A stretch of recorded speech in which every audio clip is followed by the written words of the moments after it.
Good afternoon. Today I want to talk about Mary Lincoln, and I hope that you have enjoyed the biography presentation link that I sent to you. There is so much to be said about Mary. There are many points about Mary's life, particularly the end of her life, which are still a matter of dispute. I'm going to talk about those when we get to the end of that. And again, I'm taping from home, and I apologize if you hear dog barking or kitty cat meowing. It's just daily life here. But again, I'm very excited to be talking about Mary. I used to have my students read a book by Catherine Clinton, Mrs. Lincoln, and I would try to have the students, or would have the students try to be able to tell me not only a thesis, but to try to understand the overall purpose of Clinton's book about Mary. And the purpose was clear. Since we didn't do this, the purpose was clear. I'll go ahead and tell you. She was desperately trying to restore some dignity to Mary and to create a sympathetic picture of her life. And I think she fails. Now, she's a wonderful historian, and I enjoyed the book, and the book is worth a read. So I'm not calling her a failure as a historian. I just don't think that as much as we want to be sympathetic towards Mrs. Lincoln, and as much as we can see the goodness there, I think it's impossible to really create a totally sympathetic view, and I'm not really sure why. And it is problematic. I want to say that we're going to get into the lecture here in just a minute, but I want to say that I believe they had a very difficult marriage, and as we'll talk about in a second, they were poorly suited for one another, but I believe with all my understanding that they loved each other tremendously, and no matter how strong or weak the marriage was, the fact that it survived, the difficulties that it did, is amazing. We'll talk about this again in a second, but Mary, I would love to see what how a modern psychologist would describe her. But from my limited understanding, I think she had a hysterical personality.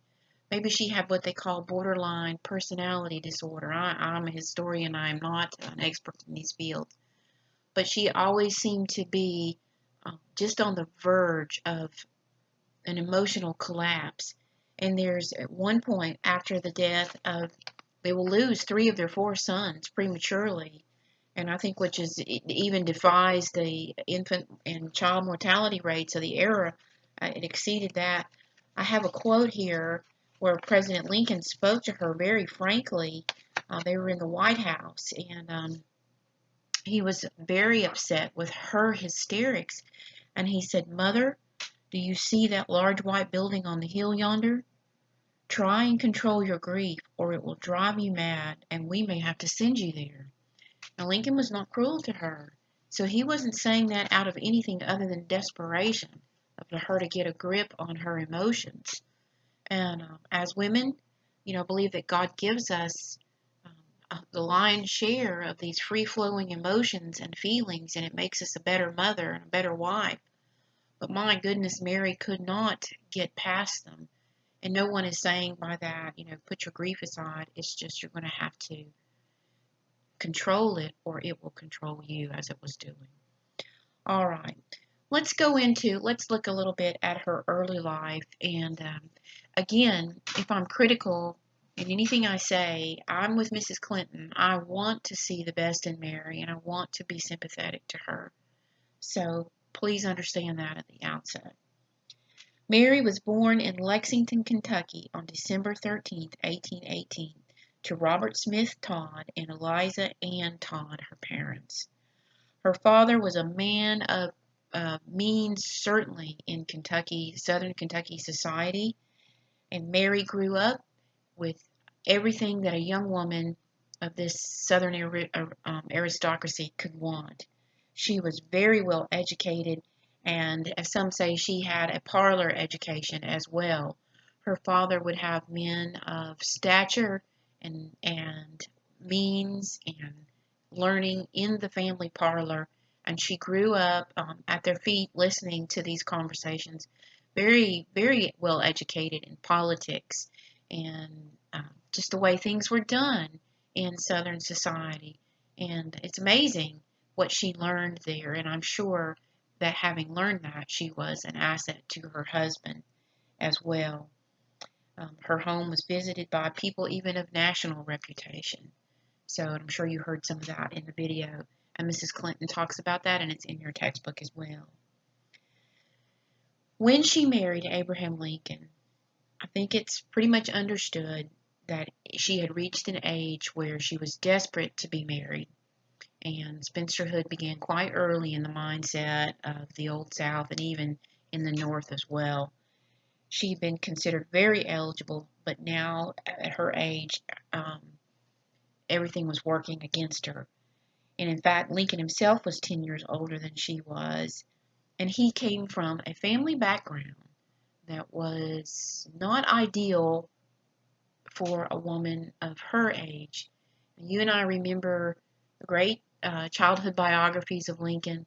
When his mother died prematurely, his father left the children and to fend for themselves while he went and sought a wife and brought back. And his stepmother, I believe, was very loving and nurturing to them, and that was very good for Abraham. But his father was himself an interesting character and one who did not seem to display love and sensitivity the way we would like to see it in a family. His father had almost this John Brown-like hatred and vehemence of slavery. They had removed, in fact, from Virginia to move to the free territory that where slavery was prohibited. And that's how they ended up. They were in the Kentucky, Indiana, and Illinois areas as his father sought for refuge from slavery. And there's just a lot to that. It became an obsession with him, and it seemed like he had very little time to show love and tenderness towards his children. But having said that, Lincoln himself was a man of great promise, not someone who really loved physical labor, who loved learning, loved reading, but he was a man of ambition and political ambitions. And he and Mary seemed to see the best in each other. And they both had failed relationships or relationships that didn't quite work out, including with Mary and Stephen Douglas, and then Lincoln and Anne Rutledge. So within each other, perhaps they were the desperate last chances for romance and successful marriage, but I like to see it as they also had an appreciation for one another. Um, he loved her buxom and colorful style of dress. She became, I think, a little plump towards, as these ages go on, and he seemed to encourage her to show off that and I appreciate that. He was very attentive to her looks and was very frivolous with his comments in that regard. And she saw in him his potential. And I don't see this as a marriage like some that we see, and I'll speak very frankly, Hillary Clinton, and then also, oh my goodness, Flossie Harding, taking men who had some personalities that could be woven into political gold, to hitch their wagons to. I don't see it in that regard at all. I just saw as she was someone who believed in him. And her sisters, and you probably have read this and seen this, her sisters thought that she was marrying well beneath her station. And this will cause her to turn against them, and their relationships were damaged, I think, permanently, although towards the end of Mary's life, her sister get her out of a difficult situation. But I think her first love and loyalty was for Abraham, and I want to commend her for that, and that is a marvelous thing. Now, they had 4 boys. Robert Todd was the oldest, born in 1843, and he is the only one that will survive her. Edward Baker, known as Eddie, 1846 to 1850. He will die of diphtheria, nearly destroying Mary. William Wallace, Willie, who I think was everybody's favorite, born in 1850, and died in 1862. I think that Willie was seen as a gift from God, not to replace their beloved Eddie, but to give them some solace. And then lastly, Thomas, known as Tad, will be born in 1853, and he will live long enough to see the death of his beloved father, and he himself die, probably of tuberculosis contracted on a trip to Europe in 1871. Um, Mary was a devoted Christian, and church attendance was a major part of her life. But her grief, like Jane Pierce's, will drive her near to madness. She brought, this is sad, I'm jumping around a little bit. I apologize here. I'm trying to get in a lot of information. She actually, as I mentioned to you the other day, she brought mediums to the White House. And as Lincoln himself is turning more and more to the scripture and more to his relationship with Christ, she is turning more and more to this terrible, empty and evil promise of solace coming from these mediums. They saw her as someone that would lift their position in culture. Remember, I was telling you about this with Jane Pierce. They're very popular in this day. I think it's an unfortunate trend in our culture, and they see her as someone who will spend endlessly to try to find some proof of their departed son's eternal life. And this is just heartbreaking.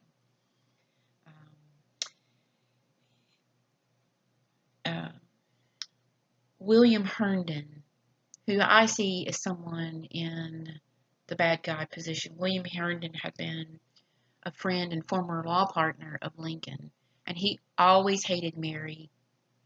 And I'll talk about that again in a second. He always hated Mary, and he just was appalled by this parade of mediums coming into the White House, and he saw this as being a last straw in breaking Lincoln's own heart as well.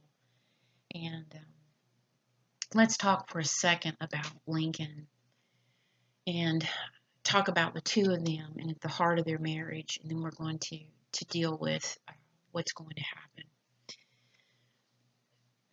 Lincoln himself, if Mary was hysterical and Mary was very emotional, Lincoln himself was someone who suffered what we would today probably call clinical depression. And he would become morose and withdrawn. And she was so extroverted, and to be married to someone who withdrew, the more she tried to pull from him, tell me what's going on, tell me the source of all these feelings, the more he would withdraw. And again, I don't think it was a personal animosity they held for one another. It was just the clash of the two personalities. And she was patient. Let me be careful. She was patient with him in his political career and living in a way that would help him build this career. Neither one of them were good with a dollar. He had been forced into bankruptcy at least once and was always struggling with money, not because of frivolity as she with her spending habits, but more or less because of failed businesses. And if you ever get a chance to go to New Salem, just outside of Springfield, then you can see the site of some of his early business endeavors. Then go on over to Springfield and you can tour their home that they lived in during his early political career. And then finally in Springfield, you can see their burial spot. And it is a sight to behold. And if you go there, you will, it's just a very emotional experience as you go in and you see their tomb. And always remember to be silent as you enter. It's just marvelous. It's marvelous. But these two personalities clashed. As parents, they were considered to be, they spoiled the boys, they didn't discipline them, but absolutely enamored of these children. And they could come in during their father's political meetings in the White House and meetings in the parlor back in their home in Springfield and crawl up on Dad's lap. And Dad was absolutely indulgent. And I'm sorry, but I love that. I absolutely love that. And they were very indulgent of those children. And again, there's a supreme tragedy, and Mary and Abraham would lose those links that they shared. This was not an strained marriage in the sense of they didn't really want to be together. It was a strained marriage because of the difficulties of their personalities, but these children gave them something to talk about and to share in common. And it's just, to me, the supreme tragedy that they would lose two of their boys while Lincoln was alive. And Robert was, I'm really going to get off the track and ramble, and I just apologize here, but this is a passionate topic to me. Robert was, as the firstborn, I think, was very serious, may have shared some of his father's tendency towards depression. I would not say that for sure, but he was very serious, took his father's love and very seriously, but was never close, identifiably so, to either one of them. And that's painful too. And that's where you could read some in-depth biographies of Lincoln and perhaps get some insight into that. But back to Mary. Again, I apologize. I'm going to be rambling on this because I'm talking largely off the top of my head and sort of just glancing at my notes. But this is, again, a topic I think is marvelous. Mary as a Southerner, and Mary as someone with a difficult personality. Mary was hated by Washington insiders. She was considered a potential traitor because at least one of her brothers will fight for the Confederacy and had grown up, even though Kentucky is considered a border state, she had grown up as someone who lived in the slave society. But I want to say this about Mary, and again, I think Mrs. Clinton deals with this very well in her, Catherine Clinton, in her biography. Mary had black workers in her home. Yes, they were probably slaves. She had a seamstress named Elizabeth Keckley. And by all accounts, Mary would dive in and work as hard alongside these black servants slash slave, however you paid workers, however we could define it. She worked with them and treated them as if they were, I won't say part of the family, but treated them as someone who deserved respect. And I think that is missed by Mary about when we're looking at Mary. She was someone who worked as hard as anyone else, right alongside. And Mrs. Keckley apparently had strong feelings for her. I think sometimes it's taken out of context, ignored, turned around, but I think the historical record supports that. Mary, let's see. I think the video talked a little bit about her extravagant spending, and she spent a tremendous amount as First Lady during the first term on refurbishing the White House, on her clothes, later her clothes for mourning. She did not know the value of $1, and there was some fear that if Lincoln was not elected and reelected in 1864, that he would not be able to repay all the creditors in Washington that she had with the bills that she had amassed. And again, Herndon's going to make the most of that. We'll talk about that in a second. Her rages, her hysteria, her inability to control these emotions give her a very bad reputation. And in that regard, I think she was not a help to her husband. But by the same token, I believe she loved him thoroughly, in and out. She loved him, and I believe he felt the same way about her. There's some ugly things that are said about him and some of his moods and values that I think are just drawn up to try to be, what's the word I want to use, salacious. But their marriage was one that was difficult, but they loved each other to the best of their ability. And I believe she supported him as much as she could within the limits of her personality. And again, it'd be easy to dismiss Mary as just spoiled, and that's not fair. I want to try to conclude by talking about what's going to happen with her at the end of her life.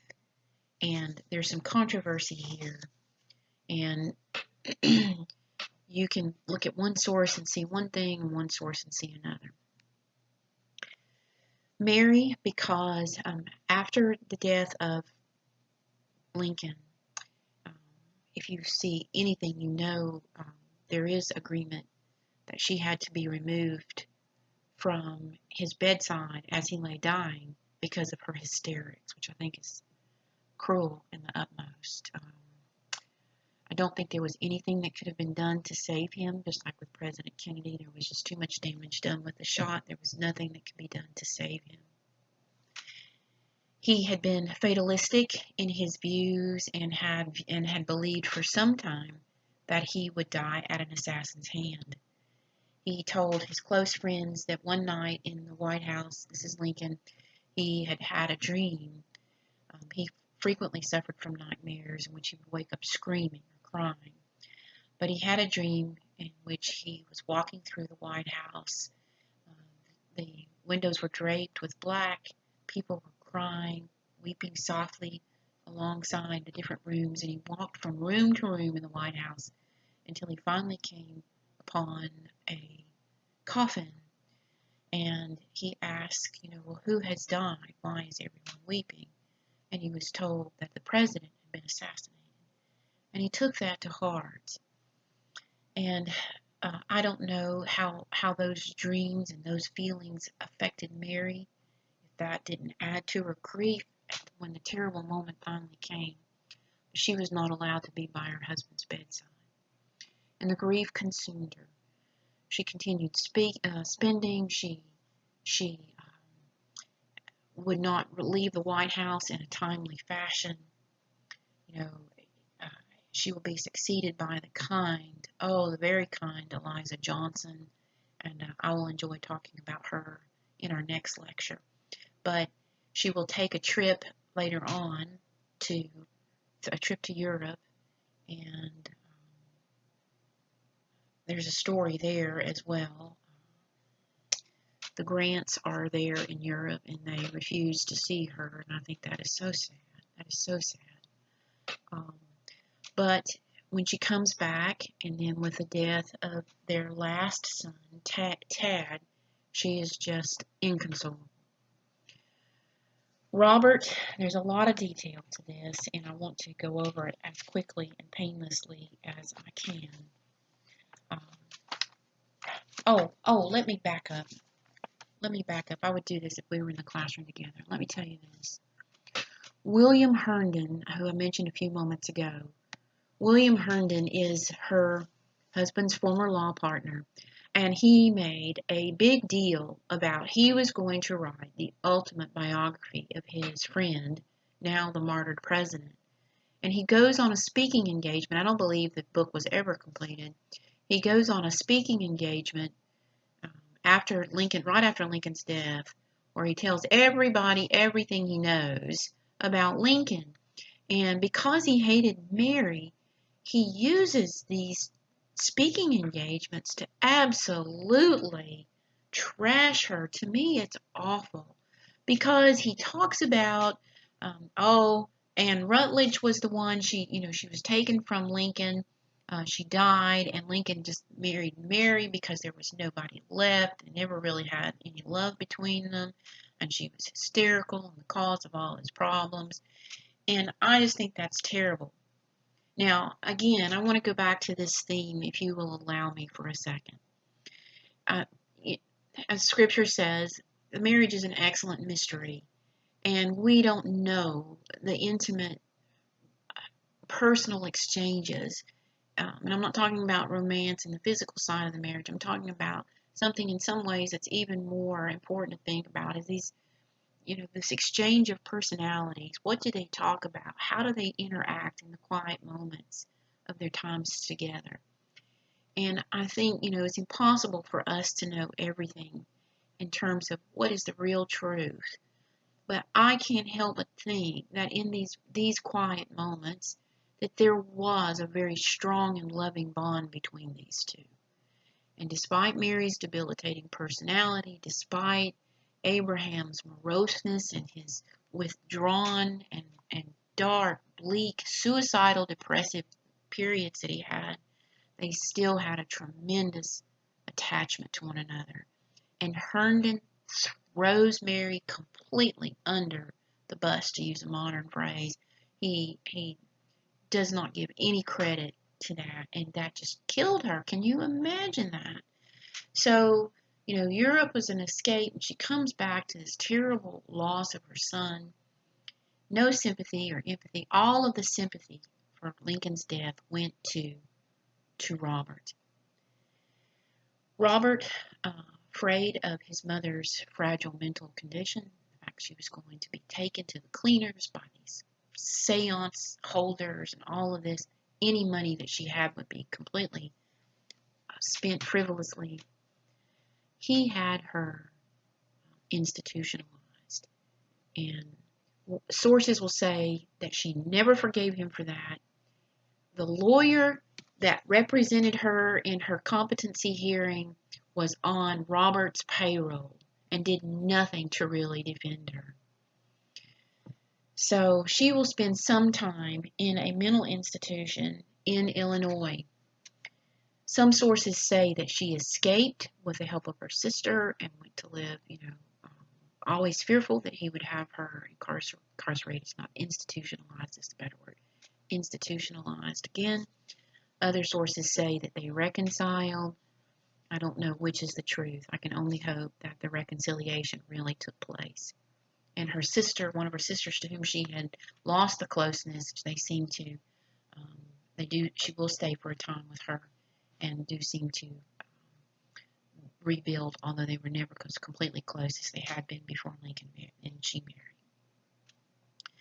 So Mary dies, basically, I won't say alone, but someone whose life had been among the most difficult that you and I can imagine, bearing 3 sons, bearing a husband, and, I would tell you, if you ask me, that I think Lincoln was one of our very best presidents in terms of what he accomplished. He saved the nation, and I'm grateful for that.